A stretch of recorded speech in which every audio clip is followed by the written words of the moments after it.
Ce podcast vous est proposé par la plateforme Livy.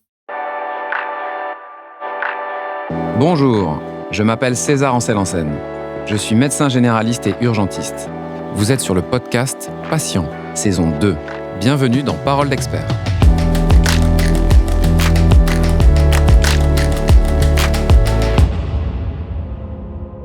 La semaine dernière, avec Anne, nous avons parlé d'acné sévère. Aujourd'hui, j'ai le plaisir d'échanger avec Isabelle pour compléter ce témoignage.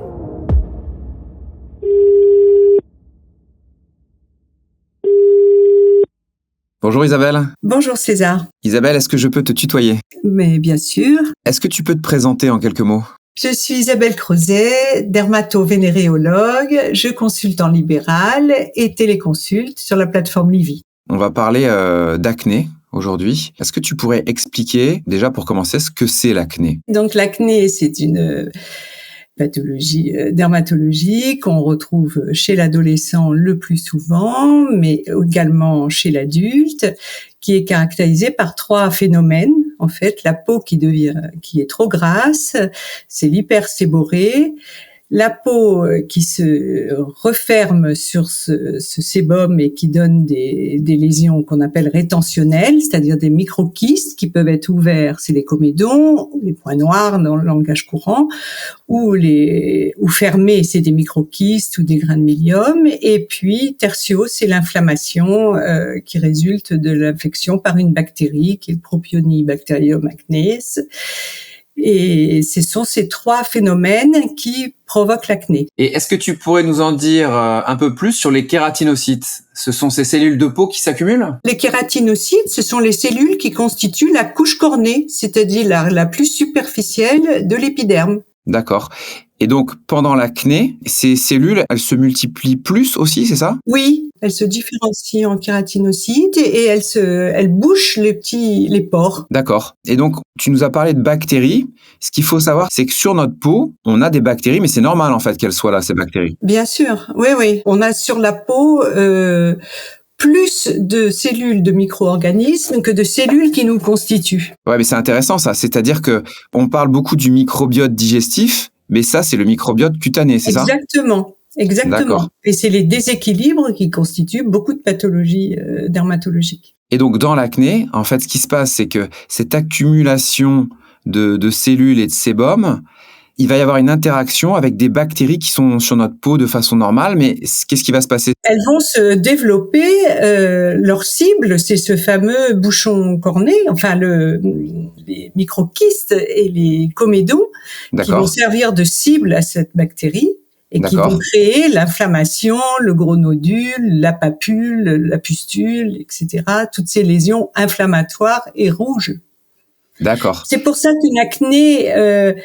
on l'a décrit, la plus fréquente, c'est l'acné polymorphe juvénile. Polymorphe parce qu'il y a à la fois coexistence de cette peau grasse, de cette rétention, les microkystes et les comédons, et de l'inflammation.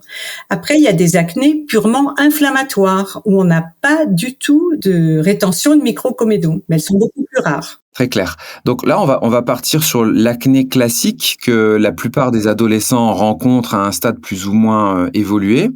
Pourquoi est-ce qu'à un moment donné, donc, on est enfant, puis à un moment donné, on passe à l'adolescence ? Qu'est-ce qui fait qu'à l'adolescence, finalement, cette peau devient plus grasse et elle sécrète plus ? Qu'est-ce qui se passe ? Alors ça, c'est les effets de la testostérone et les effets des yo-yo des hormones, puisque pendant l'orage hormonal de l'adolescence, qui fait qu'il y a plus de production de sébum, qu'il y a de la rétention, et tertio, l'inflammation, qui est la conséquence de ça. Mais les hormones, le yo-yo hormonal crée les deux premières lésions. Tu dis le yo-yo hormonal, c'est-à-dire qu'effectivement, il y a quoi ? Il y a des sécrétions d'hormones et qui sont irrégulières jusqu'à l'établissement vraiment de la régularité des cycles chez les jeunes femmes et chez les garçons, que tout soit aussi bien installé, quoi. La taille change, la barbe, la voix, tout ça, c'est des modifications des hormones. D'accord, très clair. Et donc, finalement, on peut dire que globalement, l'acné, c'est finalement toujours hormonal. Voilà. Pratiquement toujours. Est-ce que toi, dans ta pratique, ou dans ce que tu as vu ou entendu, est-ce qu'il y a une augmentation de la prévalence de l'acné chez les adolescents actuellement ou pas ? Alors, de ce que j'ai vu, non. Il n'y a pas d'augmentation.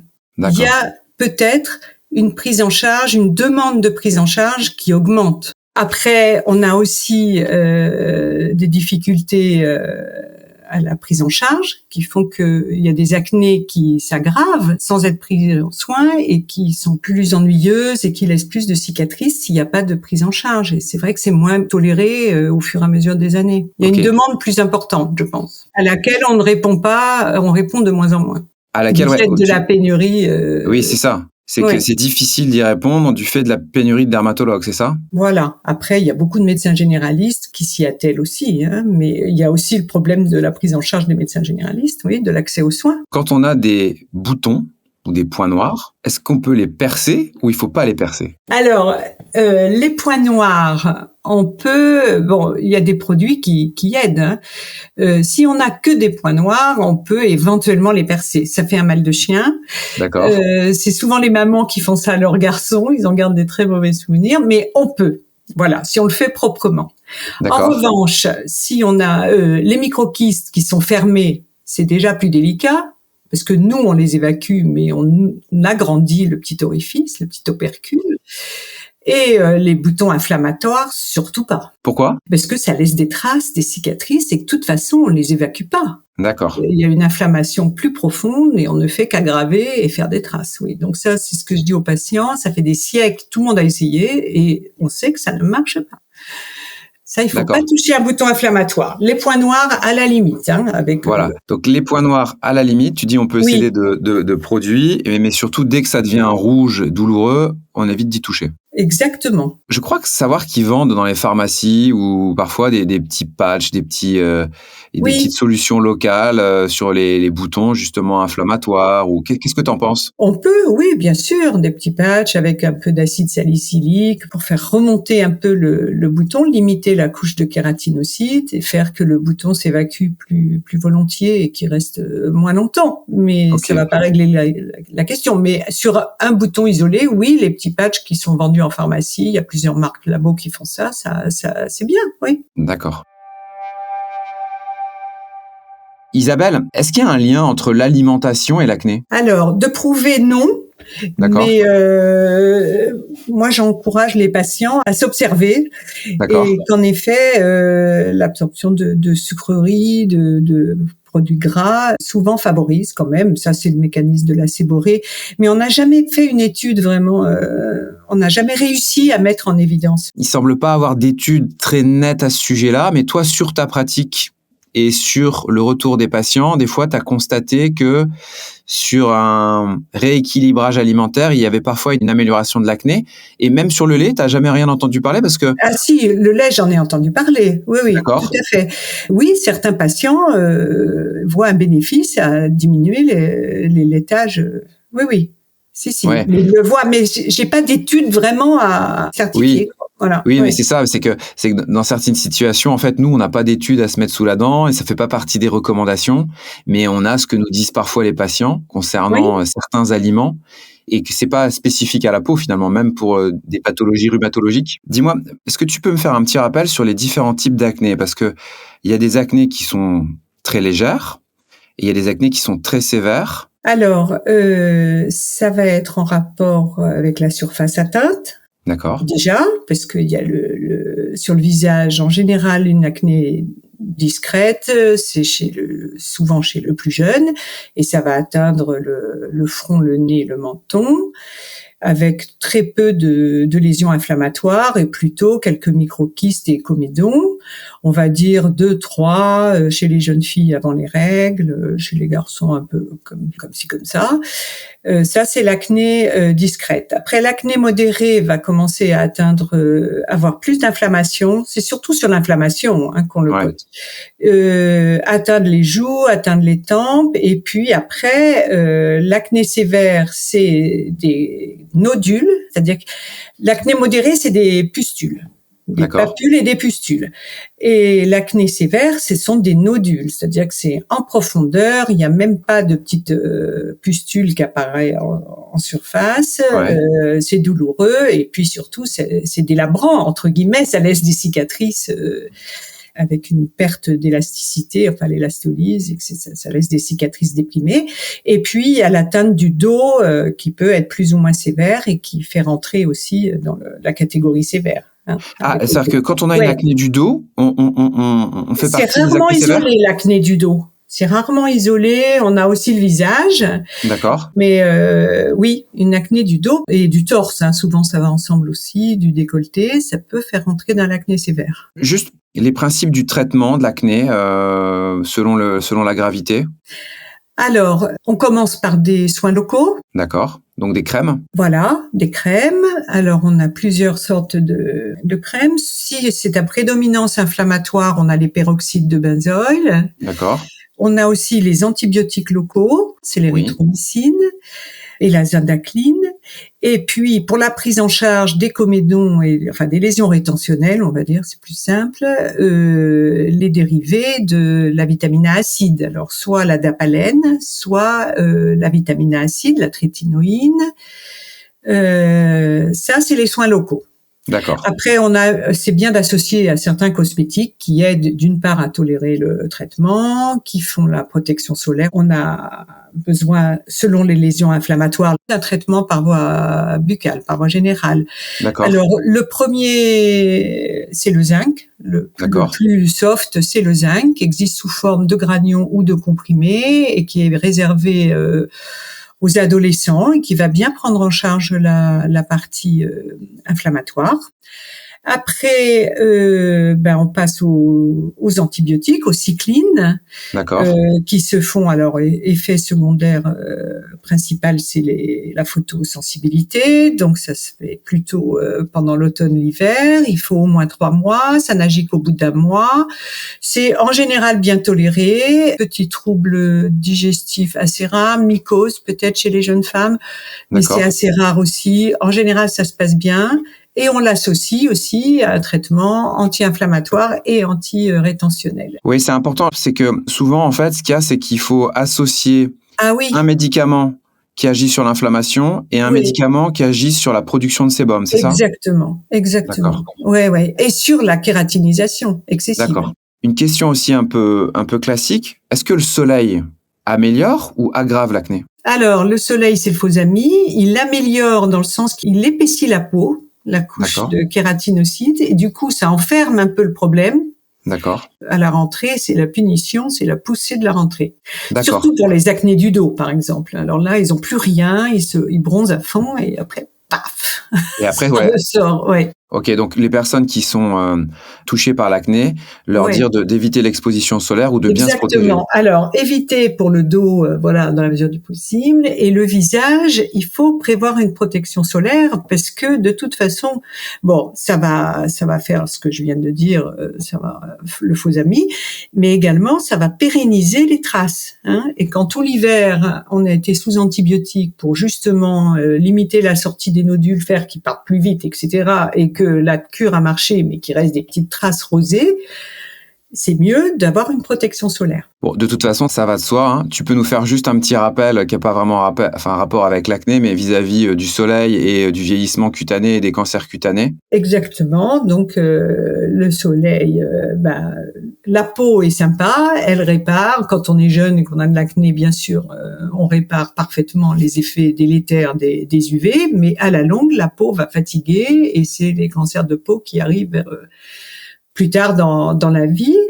Et c'est les UVA qui sont responsables et du vieillissement, en effet. Ça épaissit la peau et ça fait des rides, ça fait des taches, ça aussi, ça fait vieillir. Ça pérennise toutes les traces qu'on peut avoir, c'est la pigmentation post-inflammatoire. Ouais. Et ça favorise le mélanome, bien sûr. J'aimerais bien qu'on parle des conséquences de l'acné sévère. Oui. Pourquoi est-ce qu'il faut traiter une acné sévère ? Tu nous en as un petit peu parlé avant, avec les nodules, qui sont des sortes de boules qu'on a sous la peau. Qu'est-ce qui se passe quand on ne traite pas une acné au bout de plusieurs mois ou voire plusieurs années ? Bon, alors déjà, celui qui a de l'acné sévère, il est vraiment malheureux. Bah oui. Il y a des conséquences sur sa qualité de vie, sur sa vie affective, sociale. Il y a des gens qui nous décrivent vraiment des difficultés liées à à leur acné sévère. Parce que tu es défiguré, en fait, c'est ça? Eh ben, oui. Et puis les conséquences, c'est les cicatrices, bien sûr, qui sont définitives. Ouais, c'est cicatrices définitives. Il y a plusieurs types de cicatrices? Oui. Alors, il y a les cicatrices érythémateuses, là. C'est celles qui sont rouges et qui vont, si on se protège bien du soleil, disparaître. La peau est lisse et il y a pas du tout d'attaque. Mais après, il y a des cicatrices, ce qu'on appelle en pic à glace, qui sont déprimées, un peu comme des cicatrices de varicelle, parce que la lésion inflammatoire a provoqué une élastolyse, c'est-à-dire dans le derme, les fibres élastiques sont lésées. Ça a été détruit, en fait, c'est ça? Creux. Oui, Ouais, en pic à glace, ça fait comme si on avait été... C'est ce qu'on dit quand on a, par exemple, un visage un peu grêlé ou des choses comme ça. Exactement. Et ça se traite, mais c'est très compliqué, les cicatrices, c'est ça? Voilà, c'est difficile, donc c'est mieux de ne pas en avoir. Il y a un traitement qui peut être proposé aux gens qui ont des cicatrices, mais le but, c'est d'éviter d'arriver à ce stade-là. Pour traiter les cicatrices déprimées, c'est les lasers, les lasers Fraxel, voilà.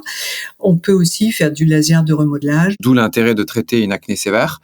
Pour traiter l'acné sévère, il y a une molécule qui s'appelle l'isotrétinoïne, qui est un médicament qui se prend en comprimé. Donc ça, c'est un médicament qui fait beaucoup de bruit parce que il peut avoir des effets indésirables très graves, mais en même temps, il peut être très efficace sur ces acnés sévères à très sévères. Pourquoi est-ce qu'il faut faire attention avec ce médicament, surtout chez la femme? Eh bien, c'est du fait de ce qu'on appelle la tératogénicité, c'est-à-dire que si cette jeune femme est enceinte, le sang du cordon va apporter au bébé le médicament, ce qui va l'empêcher de faire une formation normale. Un embryon qui ne sera pas viable et qui doit conduire à une interruption de grossesse. D'accord. Donc, en gros, le médicament qui est pris par la maman passe chez le fœtus et donc ça entraîne des malformations. Exactement. Et il n'y a aucun effet secondaire sur la fertilité des hommes et des femmes qui prennent ce médicament, contrairement à certaines idées reçues. Et chez l'homme, lorsque ce traitement par isotrétinoïde est pris pour une acné sévère à très sévère, est-ce qu'il peut y avoir des complications, malformations? Absolument pas. D'accord, donc c'est spécifique à la femme. Complètement, c'est spécifique au sang du cordon qui véhicule le médicament. D'accord. L'ovocyte de la jeune femme, ses cellules germinales, et les spermatozoïdes des garçons ne sont absolument pas concernés. Donc les précautions, bien entendu, chez la femme qui va prendre ce traitement, donc c'est une contraception efficace, c'est ça? Voilà. Et puis la contrainte de vérifier chaque mois l'absence de grossesse par un dosage des bêta-HCG, qui sont le marqueur de la grossesse, et ni le médecin ni le pharmacien ne prescriront ou ne délivreront le médicament en l'absence de résultats de cette prise de sang, qui doit être faite tous les mois. C'est la grosse contrainte. Et pour rappeler, donc ce traitement, la première prescription peut être faite par un ou une dermatologue. Doit être faite par un dermatologue, et ensuite les reconductions avec cette surveillance peuvent être faites par un médecin généraliste. D'accord, très bien. Avec un suivi donc très rapproché. Tous les mois. Voilà, c'est ça. C'est obligé. On a pensé pendant un moment que l'isotrétinoïne pouvait aggraver le risque suicidaire. Apparemment, il y a eu des études qui ont été faites là-dessus. Est-ce que tu peux nous en parler un peu? Oui, en effet, les patients doivent être surveillés à ce niveau-là, et être prévenus du risque. Alors, risque suicidaire, heureusement, c'est assez rare, mais peut-être une perte de l'élan vital, qui est le symbole le signe de la dépression. Oui, on peut l'envisager. Une fatigue musculaire, un peu de perte d'élan, et ça doit être vraiment contrôlé à chaque consultation. Et ces effets sont dose dépendants, donc il faut vraiment faire attention aux doses, et mieux vaut faire une cure un peu longue à petite dose que de balancer des grosses doses, puisque tous les effets secondaires, en dehors de la tératogénicité, sont dépendants de la dose. En fait, je voulais avoir ton avis là-dessus, parce que sur les dernières études là qui sont sorties, ce qui ressort, c'est que effectivement l'isotrétinoïne peut entraîner une fatigue, mais que ce qui ressort, c'est que finalement, il y aurait plus de risques de dépression et de risque suicidaire d'une acné sévère non traitée qu'une acné sévère traitée avec isotrétinoïne. Je suis complètement d'accord avec ça. Ouais. C'est-à-dire que, en gros, le message, c'est que effectivement, on est à une période de l'adolescence qui est parfois déjà difficile sur le plan psychique, que l'acné peut aggraver ces troubles psychiques et que effectivement on doit être très vigilant et on doit toujours évaluer sur le plan psychique avant une mise en place de traitement par isotrétinoïde, mais que ce qui est intéressant, c'est que une acné bien traitée, une acné sévère bien traitée, va finalement diminuer le retentissement psychique. Exactement. Et finalement, donc c'est un peu pour rassurer quand même la population à ce sujet. Exactement. Et quand on a des doutes, des petits signes de dépression chez un ado, par exemple qui est suivi par un psy, souvent on demande son avis au psy en disant voilà, on va administrer ce traitement, qu'est-ce qu'il en pense? Le plus souvent, la réponse est que, en effet, l'acné sévère induit des difficultés qui seront levées par le traitement. Le plus souvent, il nous encourage. Isabelle, pour finir, qu'est-ce que tu donnerais comme conseil aux personnes qui souffrent d'acné et qui hésitent à consulter? Déjà, de boire un peu pour leur alimentation, d'arrêter de fumer. Alors, on n'en a pas parlé. Le tabac est vraiment un facteur favorisant et ça a été prouvé. On le sait pourquoi. C'est l'activation des récepteurs à la nicotine qui font que la séborrhée augmente et la rétention aussi. Et il y a d'autres facteurs en plus du tabagisme? Il y a également les contraceptions qui peuvent agir soit comme facteur temporisant de l'acné, soit comme facteur aggravant, soit comme neutre. Donc, dans les contraceptions favorisant l'acné, en principal, tout ce qui contient de la progestérone. Donc, les microprogestatifs microdosés, type Cerazette, Optimizette, que celles qu'on prend tous les jours et pour lesquelles on n'a pas de règles. Le stérilet hormonal, surtout le plus dosé, c'est-à-dire Mirena, qui peut provoquer des acnés lors de la préménopause. L'implant, alors ça c'est le pire, et les anneaux en général, les anneaux contraceptifs. Ok, très clair, merci.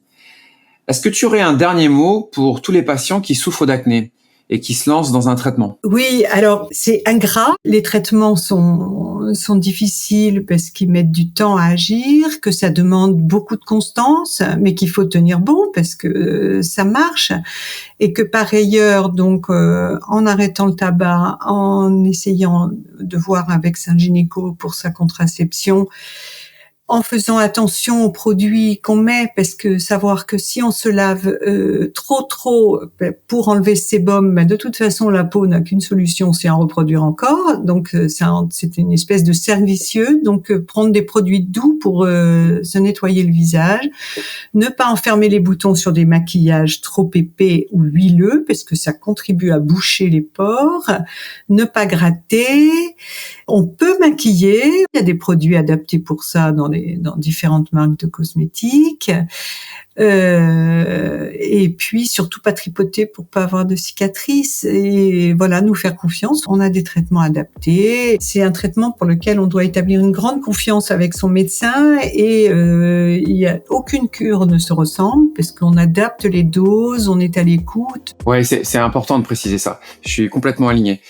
Écoute, Isabelle, je te remercie pour ton expertise. Je te dis au revoir et à bientôt. Au revoir César. Bonne journée. Merci. Merci d'avoir suivi Parole d'expert. À la semaine prochaine pour un nouvel épisode de Patient. Ce podcast vous a été proposé par la plateforme Livy.